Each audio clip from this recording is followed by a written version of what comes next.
இயேசு கிறிஸ்துவின் நாமத்தில் அன்பின் வாழ்த்துக்கள். இன்றைக்கு நாம் தியானிக்க போகிற தலைப்பு தெய்வீக பலனின் ரகசியம் கர்த்தருக்குள் மகிழ்ச்சியாய் இருப்பது. வசனம் நெகேமியா 8:10 பின்பகுதி.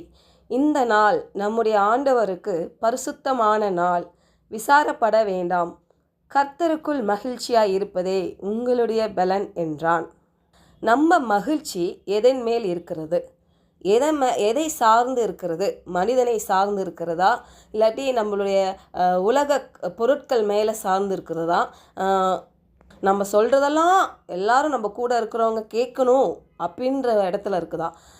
பாருங்கள், இந்த மகிழ்ச்சிலாம் பார்த்திங்கன்னா தற்காலிகமானது தான், டெம்பரவரி தான். ஒருவேளை அதை நடக்கலைன்னா என்ன ஆகிடும்? டிசப்பாயின்ட்மெண்ட் வந்துடும், சோர்வு வந்துடும் இல்லையா? எதுலேயுமே நம்ம கான்சன்ட்ரேட் பண்ண முடியாது, இல்லை டைம் வேஸ்ட் ஆகும், ஸ்ட்ரெஸ்ஸுக்குள்ளே போக முடியும்.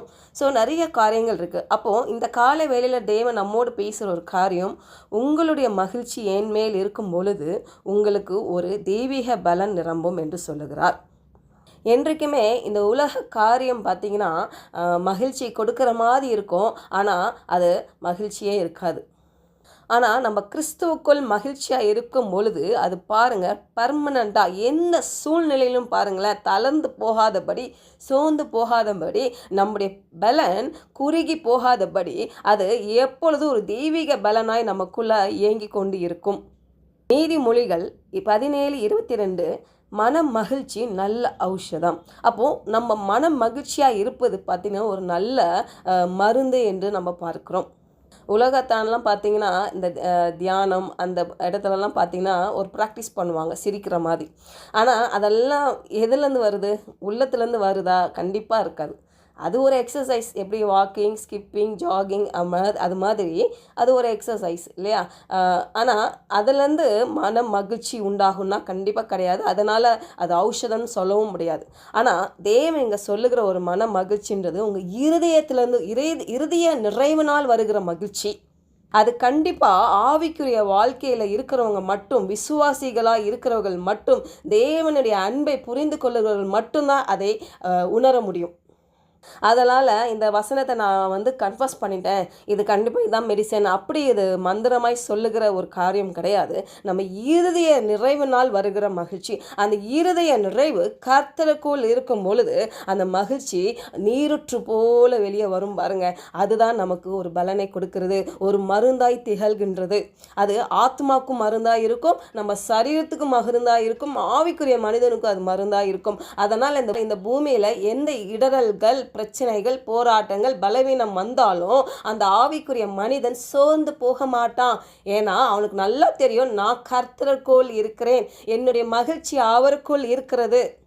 சங்கீதம் 30:11 என் புலம்பலை ஆனந்த களிப்பாக மாற பண்ணினீர், என் மகிமை அமர்ந்தராமல் உம்மை கீர்த்தனம் பண்ணும்படியாக நீர் என் இரட்டை கலை போட்டு மகிழ்ச்சி என்னும் கட்டினால் என்னை இடை கட்டினீர். இது ஒரு அற்புதமான ஒரு வசனம்.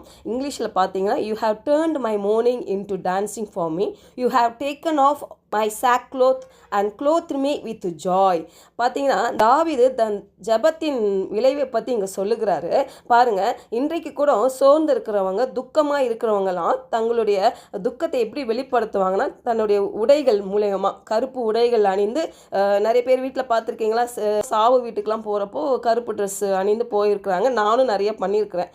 ஆனால் இதெல்லாம் இதனால் பார்த்திங்கன்னா ஒரு பிரயோஜனமும் இல்லை தான். ஆனால் தாவீது டைமில் பார்த்திங்கன்னா இந்த மாதிரி துக்கமாக இருக்கிறவங்க, கவலையில், கண்ணீரில், அழுகையில், கதறில் இருக்கிறவங்களாம் இந்த சாக்க்ளோத் அப்படின்னா சாக்கு உடை அணிந்து கொண்டு இருப்பார்களாம் பழைய ஏற்பாட்டில். இந்த சணல் ஆடை எதை குறிக்கிறதுனா அழுகை, கவலைகள், கண்ணீர்கள், பாவம், அவமானம், துக்கம், மனசோர்வு, ஊக்கமின்மை, அவமானம் அதை குறிக்கிறது என்று பார்க்கிறோம். ஆனால் புதிய உடன்படிக்கையில் உங்களுக்கும் எனக்கும் இதை அணிய தேவையில்லை. ஏனென்றால் நாம் யார்? நாம் கிறிஸ்து இயேசுவில் நீதிமான்களாக இருக்கிறோம். அப்போ எந்த சூழ்நிலையிலும் அவமானங்களோ, துயரமான சூழ்நிலையோ, பிரச்சனையான சூழ்நிலைகளையோ, அழுகை நிறைந்த நேரங்களையோ, அவமானங்களையோ, துக்கங்களையோ எதுவாக இருந்தாலும் பாருங்கள், பிசாசாக்கிட்ட நம்ம சொல்ல வேண்டிய காரியம், நான் சணல் உடையை அணிவதில்லை, ஏனென்றால் நான் நீதியின் கயிற்றை அணிந்திருக்கிறவள், நான் கிறிஸ்து இயேசுவின் தேவனுக்குள் நான் நீதியாய் இருக்கிறேன், நான் என்னுடைய கவலைகளை நிராகரிக்கிறேன், என்னுடைய பலவீனங்களை நிராகரிக்கிறேன், என் அவமானத்தை நிராகரிக்கிறேன், என் துக்கத்தை நிராகரிக்கிறேன், நான் என் மனசோர்வை நிராகரிக்கிறேன், என்னுடைய ஊக்கமின்மையை நான் நிராகரிக்கிறேன் என்று சொல்லி ஒரு முடிவை எடுக்க வேண்டும். அதனால தான் பாருங்கள், நம்ம எப்போதும் கர்த்தருக்குள் மகிழ்ச்சியாக இருக்கும் பொழுது அது தெய்வீக பலனை நம்மளுக்கு கொடுக்கிறதா இருக்குது. ஜெபிப்போம். பரலோக தகப்பனே, இந்த கால வேளையில் நாங்கள் தியானித்தது போல கர்த்தாவே, எங்களுக்காக மரித்து எங்களுக்காக உயிர்த்து ஆண்டவரே உம்முடைய நீதியின் கயிறுகளினால் எங்களை அணிந்திருக்கிறீங்கப்பா. ஆண்டவரே பிசாசு எங்களை தொடாதபடிக்கு நீர் ஆண்டவரை பாதுகாத்து வழிநடத்துகிறீங்கப்பா. ஆண்டவரே அந்த மகிழ்ச்சிக்குள்ள உம்முடைய வார்த்தைக்குள்ள நாங்கள் மகிழ்ந்திருக்கும் பொழுது கண்டிப்பாக ஆண்டவரே தெய்வீக அந்த உன்னதமான பலன் எங்களை நிரப்பும்படி இந்த காலை வேளையில் எங்களை விட்டு கொடுக்கிறோம். இயேசுவின் நாமத்தினால் ஜெபிக்கிறோம் நல்ல பிதாவே, ஆமென்.